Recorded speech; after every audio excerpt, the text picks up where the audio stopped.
बहुत सुंदर बात कही महाराज जी ने आरएसएस के बारे में। मंच के ऊपर उपस्थित व्यक्ति हों या मंच से नीचे, लेकिन आरएसएस का हर कार्यकर्ता अपने आप में साधु है। और जिस प्रकार से साधु का जीवन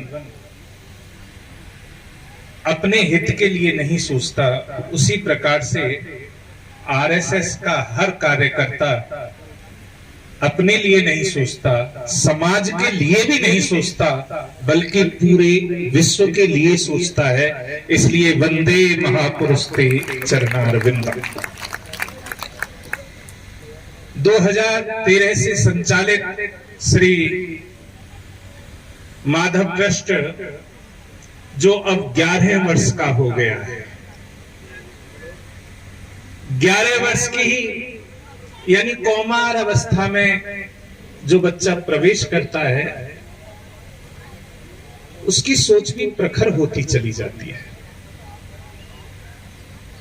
आज यहां ये 11 वर्ष की जो अवधि है, जिसमें श्री माधव गीता मंदिर के लिए आज नींव रखी गई, तो वहां गीता शब्द जो जुड़ा हुआ है वो भगवान श्री कृष्ण से, जहां कहा गया है कुरुक्षेत्र धर्म क्षेत्र, यानी धर्म की जहां जहां कृष्ण है वहां धर्म की चर्चा अवश्य होगी। और धर्म से ही जुड़ा हुआ ये गीता मंदिर का स्थान। मिश्र जी चतुर भी हैं और चालाक भी हैं। चतुर कैसे हैं? जिस प्रकार से विश्वामित्र मुनि को लगा कि यज्ञ की रक्षा के लिए केवल राम का आवाहन किया जाए, तभी यज्ञ संपूर्ण हो सकता है, उसी प्रकार से आज हमारे आरएसएस के ऐसे ऐसे कार्यकर्ताओं का चुनाव किया है, जिससे इस कार्य में कोई विलंब नहीं होगा। ये मुझे पूर्ण विश्वास भी है और मेरी सोच भी। यहां जब मुझे पहली बार निमंत्रण मिला तो एक उत्साह था, और उत्साह भी आज पूर्ण हुआ कि मुझे लगा कि वास्तव में हमारा समाज धर्म के प्रति कितना जागरूक हो रहा है। पहले कोई जय श्री राम कहने में भी डरता था, लेकिन जब से हमें एक ऐसे साधु की सानिध्यता मिली जो केंद्र में बैठा है, तो उसकी वजह से आज हर व्यक्ति सिर ऊंचा उठाकर जय श्री राम बोलने के लिए तत्पर है। यहां अभी एक मैंने इस बात की विधा पहले गंगा शंकर मिश्र जी से भी कही थी कि हमारी शिक्षा नीतियों पर थोड़ा सा ध्यान दिया जाए। आप केंद्र में ज्यादा जाते आते रहते हैं, तो इस पर विचार करें। आबू धाबी में हमारा मंदिर ही नहीं बना, बल्कि वहां के लिटरेचर में हमारी रामायण और गीताओं को भी समाहित किया गया है। लेकिन हमारे भारतवर्ष में केवल यही प्रथा रहती है कि ये धर्म निरपेक्ष है। तो यहाँ बड़े बड़े अधिकारी बैठे हुए हैं, मैं अपने मनोभाव से कह देता हूँ, वैसे तो भगवान की कृपा से बड़े पद हैं जैसे, लेकिन मैं फिर भी एक अपने मन की व्यथा आप लोगों से साझा कर रहा हूं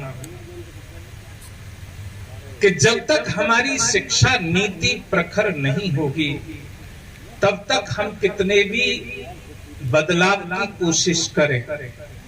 क्योंकि प्रहलाद जी ने हिरण्याकश्यप के पूरे अस्तित्व को मिटाने के लिए जब गुरुपुत्र शंडा और अमर्क जी उन्हें शिक्षा के लिए ले गए, तो उन्होंने अपने प्रचार अपने प्रसार के लिए गुरुकुल को ही चुना। और प्रहलाद जी ने जब गुरुकुल को चुना, तो जितने भी राक्षस बंधु थे वो कहने के लिए तैयार हो गए, प्रियते अम्लया भक्त्या हरिरंद विडंबनम, कि भगवान की भक्ति के लिए न दान चाहिए, न तप चाहिए, न व्रत चाहिए, न नियम चाहिए, न संयम चाहिए। भगवान की भक्ति के लिए केवल निस्वार्थ प्रेम चाहिए। तो उसी प्रकार से यदि हमारी शिक्षा नीति जितनी प्रखर होगी, उतना हमें अभी हमारी बहन सीमा तिरखा जो फिलहाल में हरियाणा सरकार की शिक्षा मंत्री चुनी गई, वो चली गई, लेकिन मैंने उनके कान में डाल दिया है, मैं शिक्षा मंत्री बन गई हूं, ध्यान रखना।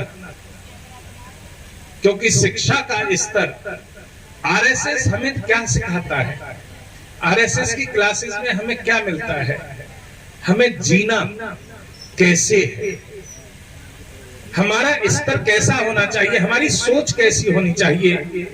जहां सोच बदल जाएगी, तुम्हारा जीने का स्तर अपने आप बदल जाएगा।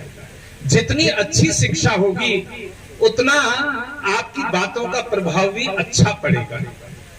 जैसे कि समालखा वाले श्रीमानी जी अपनी वाणी को कह भी गए और किसी को बुरा भी नहीं लगा। उन्होंने कह दिया कि आपको दान करना चाहिए, आपके अंदर दान करने की वृत्ति होनी चाहिए। यदि हम इस बात को कहेंगे साधारणता, तो शायद व्यक्ति को बुरा लग जाए, लेकिन उन्होंने बड़ी सरलता से समझाया।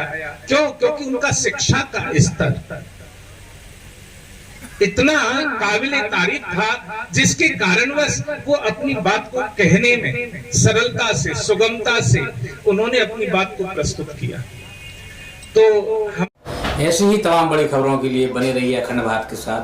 हमारे चैनल को लाइक कीजिए, शेयर कीजिए, सब्सक्राइब कीजिए। धन्यवाद।